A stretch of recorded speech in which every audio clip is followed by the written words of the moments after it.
So I want to talk today about the pumper carb, the Mikuni. I think it's the tm40 from ProCycle. And when I was trying to find it and put it on, I wanted to get some more information about whether it was worth it or not. And these things run about $450.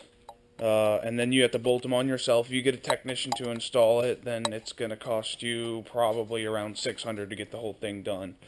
This does have the DG pipe, no header pipe on it. I didn't see the worth for the header pipe. Can I get a little bit more power with the header pipe? Probably, but I wasn't care about maximizing every ounce of power out of the bike. I just wanted it to run better. A lot of questions I had when I first got my pumper carb, or when I was modding the original carburetors, I wanted to know what is the power difference between a modded normal dr650 carb and the pumper carb. And I don't see any numbers online. I would venture to say there's really not a huge difference between the power with a jetted and pipe DR or the pumper carb and pipe DR. I'm going to throw in a couple clips. I'll throw in a clip right here doing the first gear wheelie. I think I have two different clips. One is me just bumping it, and I kept my arms as straight as possible, and I was just gassing it. And it definitely lifts the wheel right up and down. It doesn't matter. It'll do it. And I have a clip of second gear power wheelie. Kind of power wheelie. Not the whole way like you'd think.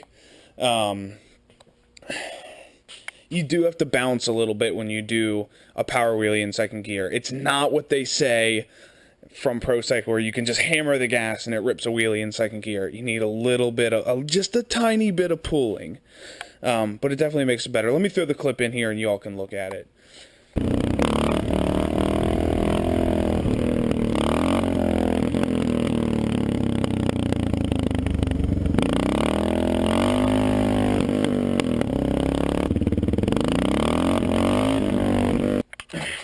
Second thing, highway performance. I don't think it's that much different with the pumper on there. Well, maybe I take that back. When you're on the highway, you can run up to 100 miles an hour a lot easier. As before, with the stock jetting and the stock pipe on it, you'd have to hold and hold and hold and hold and get to 100. With the carb and the DG pipe, you can pretty much just floor it and it'll just run right to 100. The wind gusts don't bother it as much because the jetting's so much richer than it was when it was stock. I'll throw a clip into that right here.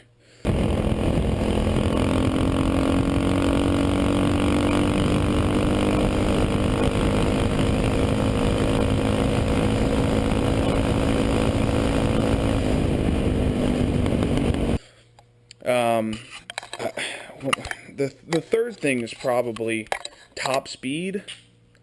The top speed is probably not going to be any difference, just like the clip you just saw.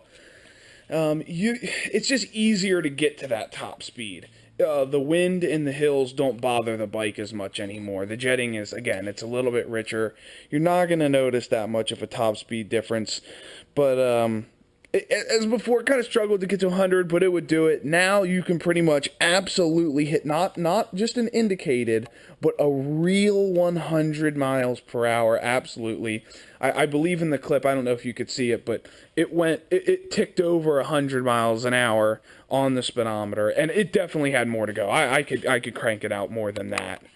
Trying to think if there's anything else. I have a clip where people talk about the bogging, where these things bog and shudder at low speeds with the stock carb. I go down to about 40 miles an hour. I'll throw that clip in here and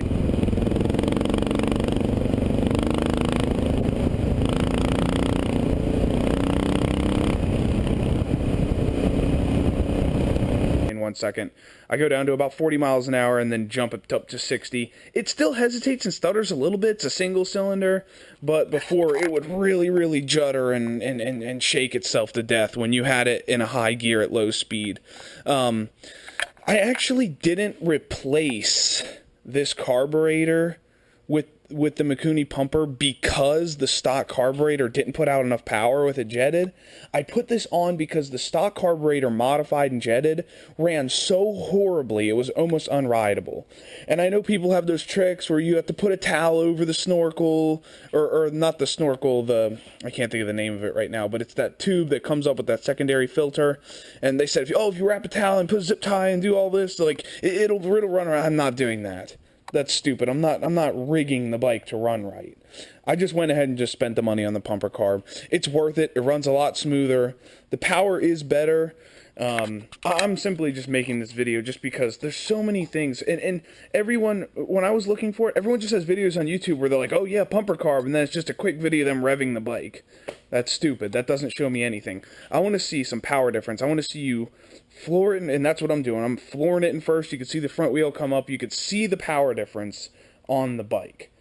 If you have any questions, just put them in the comments. It's just when I was buying this pumper carb, there's everyone who raves about it and tells you it's so great, but then there's not many videos or anything of it. I like to see what it can do before I actually buy it, but you know, hopefully this will help somebody who's looking for the pumper carb on their dr650, and it could be useful because it does make a difference, but the people at ProCycle make it like night and day.